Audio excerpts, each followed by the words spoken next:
Zubeldia e Luciano de saída do São Paulo. Vídeo de hoje do canal do Nicola te explica a situação deles e fala ainda do Palmeiras, que vai passar pela maior reformulação desde o início da era Abel Ferreira. Já o Corinthians está classificado matematicamente para a Libertadores da América do ano que vem. Falo ainda sobre Oscar, que já se despediu do futebol chinês. Onde é que será que ele vai jogar no próximo ano? Para completar, o Flamengo de Felipe Luiz voando, Gabriel Milito demitido no Atlético. Vou te contar as possibilidades para a substituição do treinador argentino. Tem as últimas do mercado, bastidores, finanças e muito mais.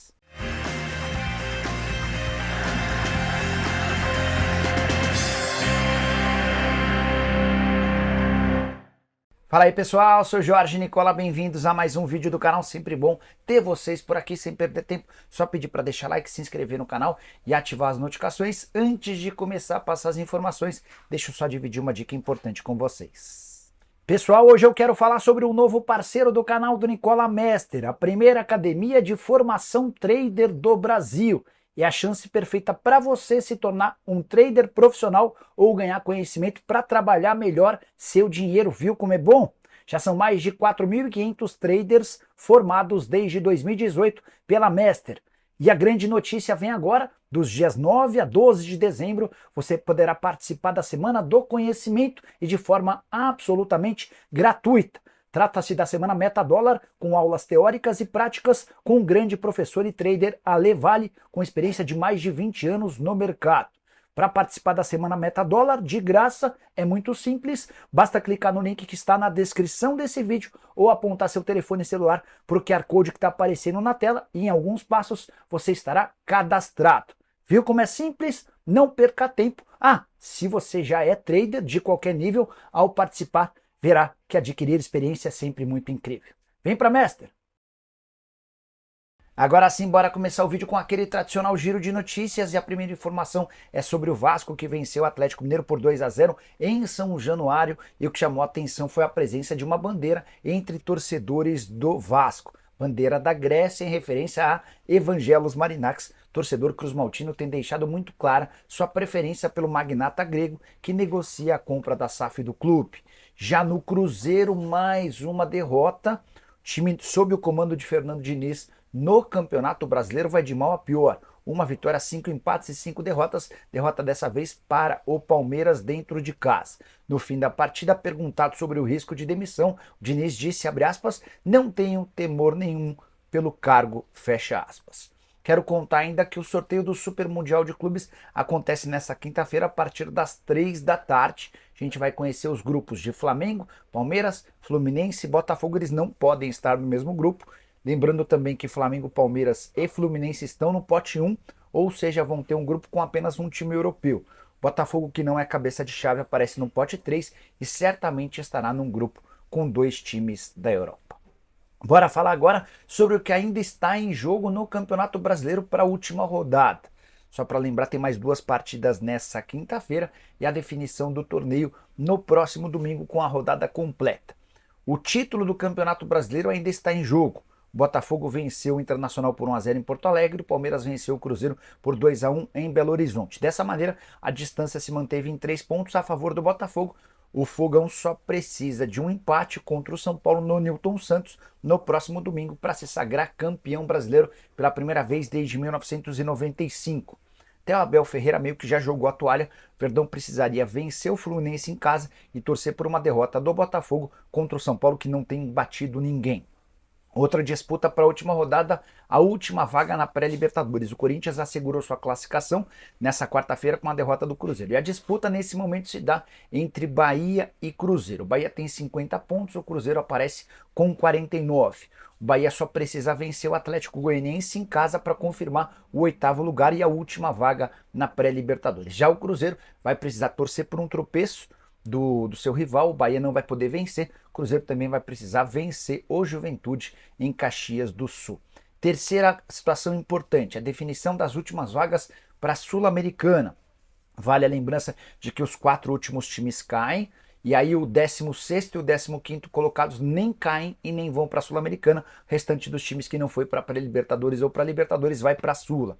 Nesse momento, o Grêmio com 45 pontos, o Juventude com 45 pontos, o Atlético Mineiro com 44, o Atlético Paranaense com 42 e o Fluminense com 40 brigam por 3 vagas. 2 desses times vão ficar fora da disputa, com a lembrança importante de que o Fluminense e o Atlético Paranaense entram em campo nessa quinta-feira. O Atlético Paranaense recebe o Red Bull Bragantino, enquanto o Fluminense recebe o Cuiabá. E esses jogos também têm papel importante na última definição em relação aos rebaixados. 4 times caem, o Cuiabá, que é o lanterna, e o Atlético Goianiense, que é o vice-lanterna, já caíram, restam 2 vagas. Criciúma, que perdeu para o Flamengo, está muito ameaçado de rebaixamento. Pode ter seu destino decretado nessa quinta-feira se o Atlético Paranaense ao menos empatar e o Fluminense vencer o Cuiabá. Essa combinação de resultados elimina quaisquer chances de Red Bull Bragantino e Criciúma escaparem da degola. Bora falar agora sobre o Flamengo, que sob o comando de Felipe Luiz parece outro time na comparação com o do Tite. São 14 partidas com 9 vitórias, 4 empates e 1 derrota, 21 gols pró, 9 gols contra. A última vitória por 3-0 contra o Criciúma no Heriberto Rios, em Criciúma nessa quarta-feira. Com um detalhe importante, o Flamengo jogou sem vários dos seus titulares. O Varela abriu o placar no fim do primeiro tempo, o Bruno Henrique em cobrança de pênalti e o Luiz Araújo definiram a vitória por 3-0. Importante contar que o Flamengo já assegurou a 3ª colocação no Campeonato Brasileiro e não pode mais ser ultrapassado nem por Internacional nem por Fortaleza, que tropeçaram nessa quarta-feira. Se o Flamengo tivesse reagido um pouco antes, talvez até brigasse pelo título. Diferença do Fla para o Palmeiras é de 4 pontos, diferença em relação ao Botafogo é de 7 pontos. O Flamengo tem 69, o Palmeiras 73 e o Botafogo com 76 pontos. O Felipe Luiz foi perguntado depois da partida sobre o futuro e o que ele espera desse time, abre aspas, para o treinador, que já foi campeão da Copa do Brasil nesses 14 jogos. Os números não enganam, o time está jogando muita bola e a concorrência tem aumentado. Adoro quando o jogador fica insatisfeito por não ter jogado. Isso eleva o nível e nós estamos vendo um nível extremamente competitivo. Fecha aspas. Queria saber a sua opinião sobre o trabalho do Felipe Luiz. Te surpreende? De 0 a 10, que nota você dá? Já usa o espaço para comentário e registra a sua opinião, beleza? Hora de falar sobre o Atlético Mineiro. Gabriel Milito não é mais o técnico do Galo, ele foi demitido depois da derrota por 2-0 contra o Vasco da Gama em São Januário. São 12 partidas sem vitória, com 8 derrotas e 4 empates. Milito já havia mostrado para a diretoria do Atlético sua intenção de sair no fim desse ano. Depois de mais um tropeço em que o Galo não jogou nada, a diretoria tomou a decisão de dispensá-lo. Inclusive, o Batalha e o Daverson deixaram o vestiário depois da partida com a confirmação da notícia da dispensa, chorando. Importante contar também que o Atlético já está em busca de um novo treinador. Luiz Castro, o técnico português que já foi do Botafogo e foi demitido em setembro desse ano pelo Al Nassr, é o plano A, é a bola da vez. As negociações inclusive já estão em andamento. O Atlético é mais um a concorrer pelo Luiz Castro. O Vasco da Gama e o Santos haviam feito proposta nos últimos dias. Só uma observação importante: Gabriel Milito e sua comissão técnica custavam ao Atlético R$ 1.300.000 por mês. Luiz Castro sozinho tem pedido R$ 2 milhões mensais para contratá-lo junto de sua comissão técnica. O Galo vai ter de aumentar em mais ou menos R$ 1 milhão por mês o custo com sua comissão técnica. Só para completar em relação ao Galo, se a negociação com o Luiz Castro não vingar, os nomes que surgem como planos B, como outras alternativas, seriam Tite e também Sérgio Conceição. Eu também não descartaria a contratação do Pedro Caixinha, mais barato do que os outros e hoje à disposição do mercado. Só para completar em relação ao Galo, sem chance nenhuma de Libertadores e correndo o risco de ficar fora da Sul-Americana. Se o Atlético Paranaense vencer na noite dessa quinta-feira, ultrapassa o Galo e joga o Atlético para fora da zona de classificação para a Sul-Americana. Atlético Mineiro e Atlético Paranaense se enfrentam na última rodada. O Galo vai precisar responder para não ter um calendário ainda mais esquizofrênico no próximo ano. Bora falar agora sobre o Corinthians, matematicamente garantido na Libertadores da América. Isso, algumas semanas atrás, parecia absolutamente inimaginável. Afinal de contas, o Timão esteve em 22 rodadas na zona de rebaixamento do Campeonato Brasileiro.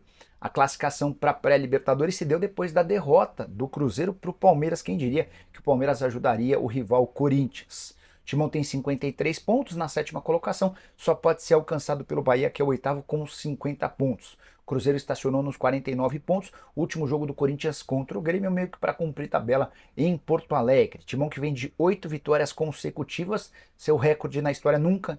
Nos campeonatos brasileiros, o Timão havia emplacado tantas vitórias de maneira consecutiva. Se vencer pela 9ª vez, se iguala a Atlético Mineiro e Inter, os únicos clubes na história do Campeonato Nacional a conseguirem tamanha sequência de vitórias. Só para completar em relação ao Timão, o Corinthians chegou a postar nas redes sociais festejando a classificação para a Copa do Brasil, que havia sido obtida no início da semana, e agora a confirmação também na pré-Libertadores. Viu muita gente contestando, tirando sarro, mas a julgar por tudo que aconteceu no ano do Corinthians, acho que é motivo para festejar sim, especialmente porque esse Corinthians que termina 2024 parece extremamente forte e com alguns reforços para o ano que vem vai ser ainda mais competitivo.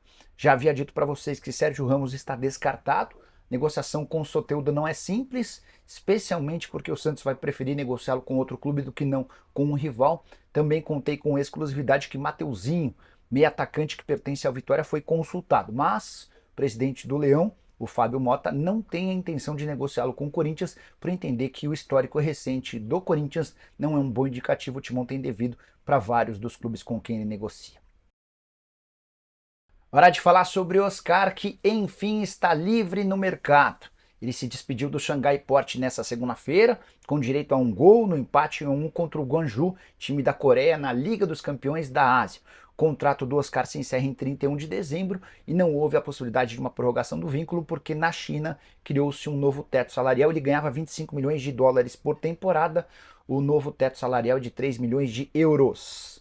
Só para você entender o tamanho da importância do Oscar no futebol chinês: 248 jogos, 77 gols e 141 assistências. O Oscar foi o jogador mais caro contratado na história do futebol chinês, 60 milhões de euros. E ele deixa o clube com uma receita, com pagamento em salários de 240 milhões de euros ao longo desses 8 anos. Se a gente trouxer para nossa moeda hoje, com uma cotação bem mais alta do que anos anteriores, daria para dizer que o faturamento do Oscar girou na casa de 1,5 bilhão de reais. A grande pergunta é: onde é que o Oscar vai jogar a partir de agora? São Paulo, Internacional, Cruzeiro e também o Flamengo são os principais interessados. O Oscar ainda não se pronunciou, não se posicionou, embora tenha dito na entrevista coletiva de despedida lá no Xangai Port que nos próximos dias ou semanas tomará sua decisão ao lado da sua família. Major League Soccer é uma possibilidade, convites para a Arábia existem, também pintou uma oferta do Urawa Red Diamonds, time do Japão. Estou para dizer para vocês que ele está entre uma proposta do futebol brasileiro ou jogar na Major League Soccer, até porque ele já havia demonstrado recentemente em entrevista à Folha a vontade de estar um pouco mais perto da sua família. Quero falar agora sobre o Palmeiras, que prepara a maior reformulação desde a chegada de Abel Ferreira. Essas mudanças acontecerão da temporada de 2024 para 2025 e isso ficou muito claro depois da vitória por 2-1 contra o Cruzeiro na noite dessa quarta-feira.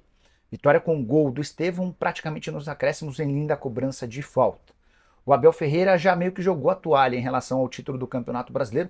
Apesar de chegar à última rodada com chances, o Palmeiras precisaria vencer o Fluminense em casa e torcer para que o Botafogo perca do São Paulo na condição de mandante. O jogo acontece no Newton Santos. O Abel disse o seguinte, abre aspas: acho que já está praticamente definido o que vai acontecer. O Botafogo vai jogar em casa e vocês conhecem melhor do que eu o futebol brasileiro. Mas se tem que se queixar, temos de queixar-se de nós mesmos, porque não fomos capazes de fazer gol no Botafogo, fecha aspas. O Abel ainda remoendo aquela derrota em casa por 3-1 pro Fogão. Na entrevista coletiva, o Abel perguntou se Dudu e Rony, que nem saíram do banco de reservas contra o Cruzeiro, não ficam.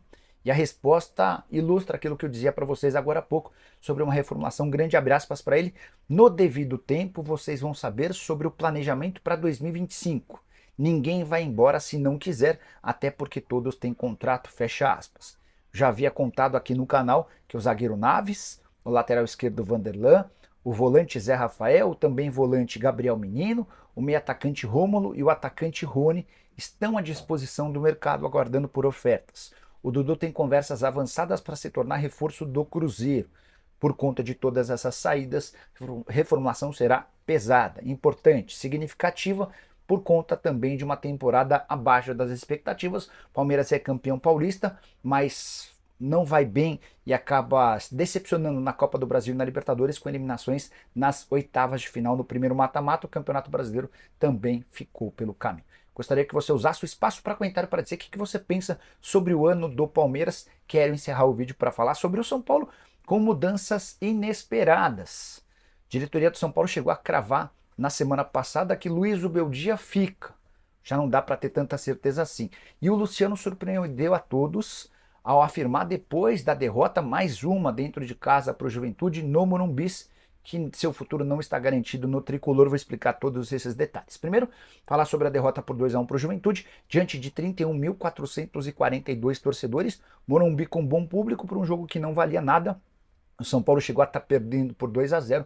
Luciano diminuiu, mas não houve força do tricolor para buscar o empate. Quarto jogo sem vitória. Foram 2 derrotas para Juventude e Grêmio, que escaparam do rebaixamento graças a esses resultados, além dos empates contra Atlético Mineiro e Red Bull Bragantino. Só o pessoal da parte de baixo da tabela. Luciano saiu do gramado revoltado. E foi nessa entrevista pós-jogo que ele não cravou sua permanência, abre aspas para ele. A gente se desliga do jogo e acaba tomando gols bobos. A gente entende a frustração do torcedor porque queria terminar a temporada ganhando em casa. Agora é ir para o último jogo e para as férias para ver quem fica ou não. O repórter perguntou, você fica, né, Luciano? A resposta foi, não sei. Na entrevista do Zubeldia perguntaram sobre a possibilidade de o Luciano sair. E a resposta foi, a direção sabe o que eu penso do Luciano e o Luciano sabe o que eu penso dele. O Luciano não ficar não é condicionante para vir outro jogador ou não. A equipe precisa de 5 reforços no mínimo para completar o que temos. E não porque alguém vai embora. A situação não é fácil, sabemos que temos concorrentes com mais dinheiro e isso nos permitiria ter mais força. Bora lá explicar o que está acontecendo. O Zubeldia teve uma série de reuniões com os dirigentes do São Paulo e foi informado de que não haverá grana para grandes investimentos e que ele precisaria usar mais a base. O Zubeldia tem ignorado o pedido em relação à base e tem insistido nas entrevistas em relação a reforços numa clara rota de colisão contra os dirigentes. Diante desse cenário, eu não descartaria que o São Paulo demitisse o treinador argentino. Sobre Luciano, apesar dessa especulação, apesar da declaração dele garantindo que não sabe se fica, consultei na manhã dessa quinta-feira um dirigente do São Paulo, perguntei se vocês têm alguma proposta, alguma sondagem, alguma negociação em andamento do Luciano, e a resposta foi absolutamente nada. Fecha aspas. E você, o que pensa sobre essa confusão no tricolor? Já usa o espaço para comentário e fala de Luciano, de Zubeldia e o que mais você quiser. Só não esquece de deixar like, de se inscrever no canal. A gente se encontra mais tarde. Tchau.